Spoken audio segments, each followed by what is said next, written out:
Well, a new report out this morning shows food banks in this province are cutting back on services as they run out of resources amid record high demand. We've been reporting on that demand. CP24's Courtney Heels has more on what Feed Ontario is saying, and she's this morning. Courtney, times are tough. It's very difficult, Jennifer. And I mean, we know we're hearing this from people who say it's really expensive when they go to the grocery store. They're struggling to pay their bills, maybe struggling to pay their rent. And that's where the food bank is so important to so many people right across the province. Now, Feed Ontario coming out with this new report suggesting about 40% of the food banks in this province cutting back on the amount going out. I want to bring in Neil Hetherington. He's the CEO of the Daily Bread Food Bank. So this is a huge organization you guys have. I know a lot of people rely on you for support. What's your reaction to this report suggesting some food banks now in a position where they have to cut back a bit?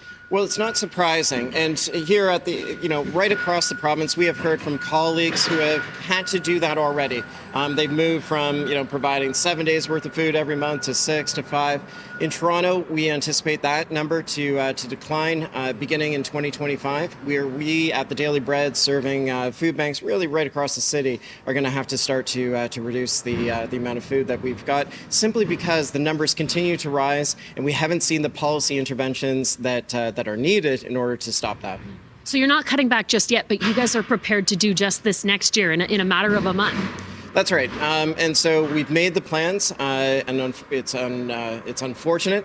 The community continues to step up, and so we're grateful for that. But it's just the demand continues to rise at rates that we haven't seen before across the province. Some rise of about 38%. That's reflected here in Toronto as well, and we're just not seeing an end to the rise in demand.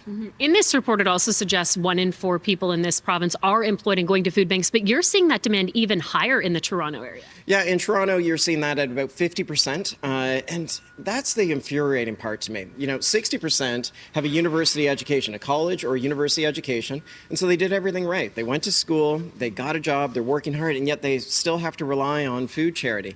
And in a city as wonderful as ours is, that shouldn't be the case. And we know why it's the case. We know it's because of a lack of affordable housing. We know it's because much of that employment is precarious employment. People don't have benefits. And so they're making difficult choices between rent or hydro.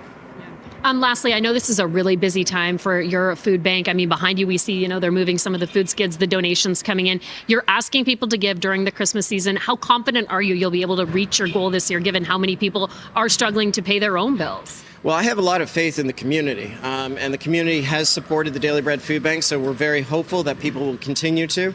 And where I'd like to restore faith is in all 3 levels of government to be able to do something about why we're seeing as many folks as we're seeing. So I am hopeful that people will continue to donate to the Daily Bread Food Bank. They know that it goes to some 200 food banks across the city and gets to people who really need it.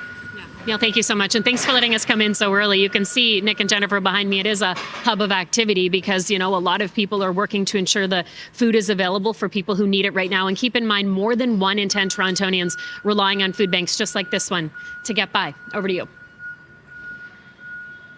The Daily Bread Food Bank this morning. Thank you.